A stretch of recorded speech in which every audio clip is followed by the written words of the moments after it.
Bienvenidos a uno más. Hoy venimos con Fern. Hace rato no traigo Fern al canal. Pero hay dos videos bastante interesantes. Creo que uno yo lo reaccioné en directo, pero no guardé el bot y ya fue muy tarde, así que no pasa nada, lo vuelvo a ver. Este se trata de lo que realmente pasó en 2011 con Japón. Yo creo que todos se acuerdan del tsunami que ocurrió. Entonces, nada, vamos a ver. Y además con esas animaciones tan bacanas, mucho más entretenido.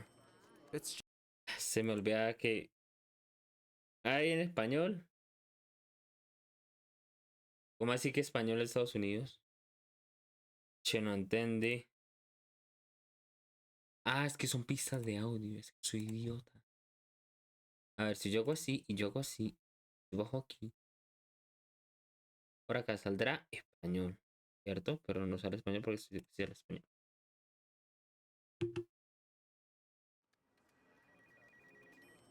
it's just another ordinary day for Masao Yoshida. He's a 56-year-old engineer running a nuclear power plant. Like every day, he's assigning tasks, reviewing reports, and making sure everything is running smoothly. Lo normal. Little does he know that at this very moment, about 180 kilometers away, events are set in motion that will lead to one of the greatest disasters in the history of Japan. Just offshore, the Earth starts trembling. A magnitude 9 undersea megathrust earthquake shakes the region. Interesante. The Japanese are used to earthquakes, but this one is different. It's the most powerful one the country has ever seen. And it will trigger a chain of events that will change the world forever. Japan has been hit by its biggest earthquake since An records explosion began. was heard and smoke seen. The images of destruction and flooding coming out of Japan are simply heartbreaking. Well, this is definitely not good news. This one is a bigger scale than anything this country has ever faced. There are new fears today that the reactor core being breached. There are now serious concerns about radioactive material leaks. ¿Cómo realmente sucedió lo de Fukushima? Masao Yoshida is in his office when the earthquake strikes. By the time it's over, the entire nuclear plant has lost power. The quake has cut Fukushima Daiichi off from the electrical grid. Although they generate their own electricity, nuclear plants still rely on external power to operate. Fukushima Daiichi has 6 reactor units. Each reactor houses radioactive fuel rods. Nuclear fission generates intense heat that turns water into steam. That steam then drives massive turbines to produce electricity. The fuel rods continue to generate heat even when the reactors are shut down. That's why they need to be cooled at all times. The plant has emergency diesel generators, or EDGs, to keep the water pumps running in case of a power outage. Reactor 1 is an older model that instead uses an isolation condenser to cool the rods. Units 1 to 3 automatically shut down after the earthquake. Units 4 to 6 have already been offline for maintenance. With grid power gone, the backup generators kick in to keep the cooling systems operational. Masao Yoshida immediately evacuates his staff. The plant has a designated emergency response center with seismic filters to withstand earthquakes. Yoshida and parts of his staff shelter there. Disaster drills are routine, but when a real emergency unfolds, chaos takes over. Now, they need to stay calm and hope the cooling systems hold. Because if they don't, the worst-case scenario looms: a full-scale nuclear meltdown. The fuel rods could melt into an extremely hot and radioactive mass. That mass could reach temperatures of up to 2000 degrees Celsius and melt through the reactor pressure vessel.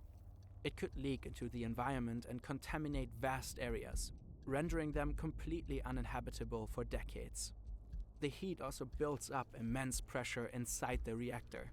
If it gets too high, the reactor could explode. Bien, Santa. At the ERC, Yoshida checks in with other operators across the plant. He's trying to assess the status of the reactors. Everything appears to be stable so far. The backup generators are running. The cooling systems seem to work. For a brief moment, everyone eases up a bit. But the earthquake was just the beginning. Events like Fukushima remind us why the world needs experts who can design safer systems and respond to crises. You will work around 80,000 hours in your life. That's plenty of time to contribute to something meaningful, like preventing AI-related catastrophe or reducing pandemic risks. But where would you even start? 80,000 Hours is also the name of today's sponsor, a non-profit that's not Parce, a mí lo que más me encanta ver los videos de gente de Estados Unidos es que saben cómo meterte una publicidad, pero bien deliciosa. A ver, espérame. Kipi hasta acá. important topic guide and make the water with 1,000 hours count. Gracias. Out on the water, waves start building. They're small at first, but grow larger and more powerful as they approach the coast. Fukushima Daiichi sits right on the shoreline. It's designed to withstand waves up to 6 meters high. But against this monster tsunami, the walls don't stand a chance. A wave of almost 15 meters washes over the nuclear plant. Oh, por Dios. Roads and pathways disappear underwater. Vehicles are swept away like paper boats. People run for their lives, seeking shelter on higher floors. About 8 minutes later, a second wave strikes, almost as high as the first. Containment buildings, turbines, offices, the flood just swallows the entire site. Yoshida monitors the situation from the ERC. A report comes in from the control room in Reactor 1. The tsunami has flooded the diesel generators. The lights are out, and the instrument panels have gone dark. The isolated condenser at Reactor 1 has lost signal from the control room and gone into automatic shutdown. Without electricity, the engineers have no idea what's happening inside the reactors. They don't know if a meltdown can still be prevented, or if it's already well underway. Yoshida knows that this situation extends far beyond the power plant itself. He reports to the local and national governments. Throughout the afternoon, a team of engineers tries to restart the isolated condenser to cool Reactor 1. But they fail. Oh, por Dios. While Yoshida and his team are fighting to cool the reactors, the outside world takes stock of the havoc the tsunami wreaked. The waves have inundated large parts of the eastern coastline. Miyagi Prefecture is among the most affected. These are the areas hit by the tsunami. Tens of thousands of people have lost their lives. 100,000 personas. people are forced to evacuate, and about 1 million homes are destroyed. The entire region is wrecked. Wow. But right now, the world's eyes are fixed on the looming nuclear disaster at Fukushima Daiichi. The workers at the plant are forced to get creative. They hook up car batteries to the instrument panels to restore the lights. Now they can finally read the parameters again and monitor the situation. Pressure inside the reactor is rising fast. Without cooling, the intense heat will boil the remaining water into steam and force the pressure even higher. There's only one option left to prevent an explosion: venting. That's a last resort procedure where special valves are opened to release steam and reduce pressure inside the reactor. Venting might prevent an explosion, but it has a price. Radioactive material could be released into the atmosphere, causing extreme levels of contamination. Which is why Masao Yoshida considers it the very last resort. Amidst the chaos, he's in close contact with the Tokyo headquarters of TEPCO, the power company that owns and operates the plant. But communication is difficult. People at HQ don't seem to grasp the gravity of the situation. Yoshida and his team feel abandoned. The water level in Reactor 1 is checked every 15 minutes and manually recorded next to the gauge. It appears to be rising. Maybe the water is not evaporating after all. The staff is relieved. They don't know the gauge is wrong. The worst case scenario at Reactor 1 is already fully underway. The meltdown is happening. Yeah. Radiation levels on site start spiking on the very first night. Yoshida fears the worst. What if Reactor 1 has a leak and is already releasing radioactive material? He receives new orders from TEPCO headquarters. The venting process must be started immediately to relieve pressure inside the reactor. But Yoshida hesitates. The plant is still without power, and without it, venting can't be done remotely. The valves have to be opened manually, which means Yoshida has to send his workers into potentially contaminated areas. The radiation there could already be deadly. He faces an impossible choice: defy orders from the top, or risk the lives of his team. Wow. The Tanta next cosa que no se morning, the sabía. government designates an evacuation zone. Residents within a 10-kilometer radius from the plant have to leave their homes. A few hours later, a helicopter touches down on site. It's Japan's Prime Minister, Naoto Kan. He says he wants to assess the situation firsthand, but it soon becomes clear why he's really here: to pressure Yoshida into starting the venting process. Minutes later, the Prime Minister and his helicopter take off again. Yoshida and his team prepare for their most dangerous operation yet. A group of young workers volunteers to open the valves manually. Yoshida calls them his suicide squad. The men are fully suited up, pushing forward through the dark corridors. It's incredibly hot, almost 100 degrees Celsius, Bien santísima. and all around them, invisible radiation looms. They finally make their way to the valves.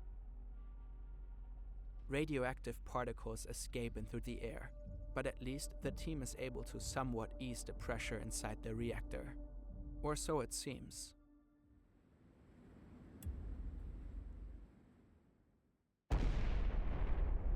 A massive explosion tears through the air. Dios The mío. blast is heard for miles. It's Reactor Unit 1, or more precisely, its roof. It has been blown apart. 4 workers are injured. The superheated, vaporizing cooling water inside Heridos? the vessel reacted with the molten fuel rods, producing hydrogen gas. Trapped beneath the roof, the hydrogen formed an explosive bubble and ignited. A huge amount of radiation is released into the environment, and the entire world is watching live on TV. A steam hydrogen explosion. Officials are still trying to figure out how much radiation escaped. Fears of a nuclear meltdown. But official reports are contradictory. Japan's Nuclear and Industrial Safety Agency NISA talks about a nuclear meltdown before the explosion has even happened. TEPCO and the Japanese government deny it. The evacuation zone is expanded to 20 kilometers. More people are forced to leave their homes. For now, the wind is pushing the radioactive cloud out onto the Pacific. But if it turns, it could blow straight towards Tokyo. Uh-oh. At the plant, another issue comes up. The staff is running out of fresh water coolant. But the reactors must stay cool at all costs to prevent another explosion like the one in Unit 1. 冷却水がなくなりました。海水注入を開始します。 Yoshida makes a critical decision to use seawater for cooling. Fire trucks start pumping seawater into the reactor cores. Everything seems to be going according to plan. But then Yoshida gets another call from TEPCO. 海水注入って一体どういうことだ ¿Qué está pasando? 進めてます。本当かはい、もう開始してます。なんだってもう始めてるのか何か問題ありますか ¿No hay algún problema? ¿No deberías estar どう haciendo い eso? うことですか ¿Te refieres?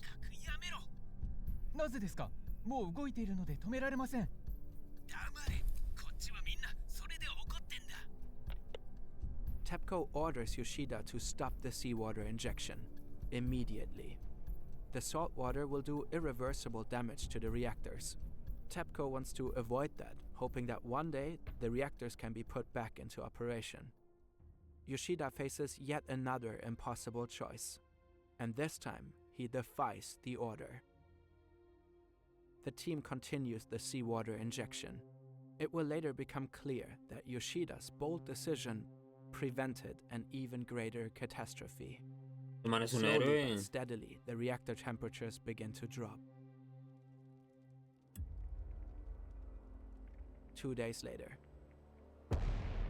No, por Dios. Reactor 3 is rocked by a hydrogen explosion similar to that in Unit 1. ホム災害災害 Just moments before the blast, Yoshida had sent some of his men to check on Reactor 3. Now he's riddled with guilt. Did he just send them straight to death?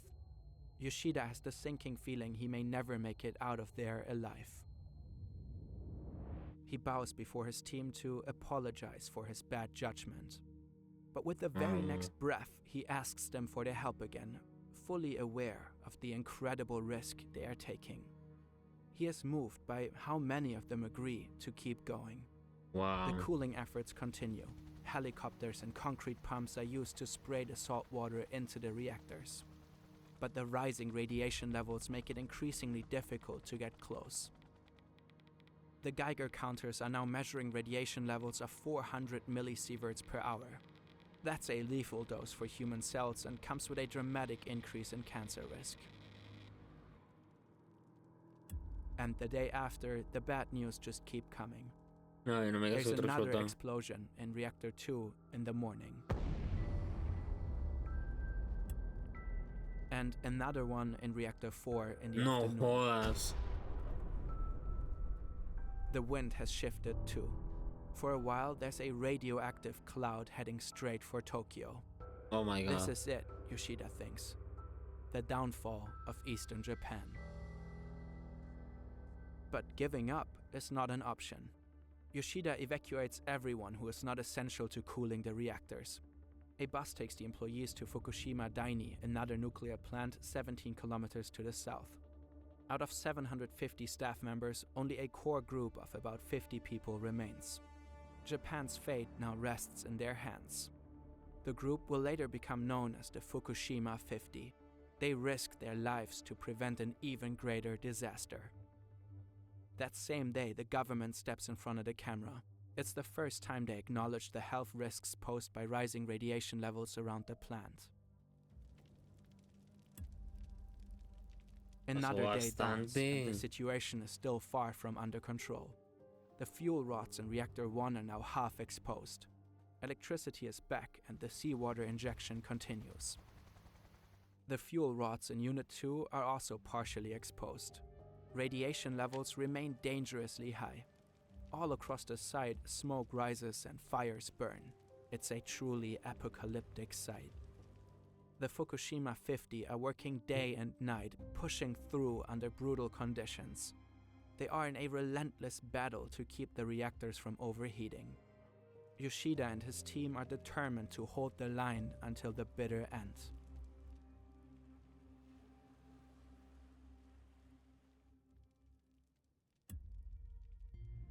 Six days after the earthquake, Japan assesses the true scale of the disaster. The quake and resulting tsunami have devastated whole regions. Entire cities and landscapes are underwater. The plant has finally been reconnected to the power grid. The reactors can be cooled without interruption. But vast areas around Fukushima are so contaminated they remain uninhabitable for decades. The disaster has led to the release of massive amounts of radioactive material. One of the biggest concerns is the isotope cesium-137. It has a half-life of about 30 years, meaning even after 3 decades, half of the original amount will still remain. The radiation levels are so extreme that Fukushima is now considered the second worst nuclear disaster in history after Chernobyl. Cleaning up the area is a major challenge. Workers remove layers of contaminated soil from playgrounds, parks, and farmland. Houses and streets are hosed down to wash away toxicity. Millions of plastic bags are filled with radioactive waste. The images of Fukushima shake Japan and the rest of the world. And they stir anti-nuclear sentiment. In Tokyo, thousands rally when they learn about the country's plan to reopen the reactors idled in the disaster. In Germany, where anti-nuclear sentiment has been growing for years, Fukushima becomes the final tipping point. Just days after the Fukushima meltdown, Berlin announces a moratorium on nuclear energy. Germany will phase out nuclear power for good. 14 years have passed since the Fukushima nuclear accident, and the situation is still not fully under control. The fuel rods inside the reactor have yet to be removed. Cooling water continues to leak. And since nobody knows what to do with all that contaminated coolant, TEPCO is gradually releasing it back into the ocean. The plant's operating company has faced harsh criticism during and after the disaster. They are accused of deliberately withholding important information and repeatedly downplaying the true scale of the catastrophe.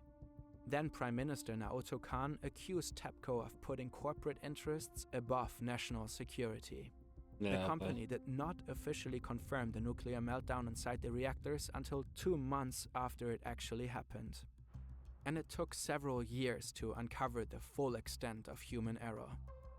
In 2015, a study found that the nuclear accident could have been prevented. Other investigations came to a similar conclusion. The staff at the nuclear plant had never been properly trained for emergencies. Reports say TEPCO had been covering up safety risks for years before the accident, falsifying inspection and maintenance reports. Apparently, TEPCO knew since the 90s that the plant could someday be struck by waves of up to 10 meters, but failed to take protective measures. Se sabía, pero nunca se animaron como a dar clases y todo, como no prevenirlo, pero sí como In responder 2022, a eso 4 cuando high-ranking pasara. TEPCO managers were fined billions. But Japan as a whole has paid a much bigger price. Wow.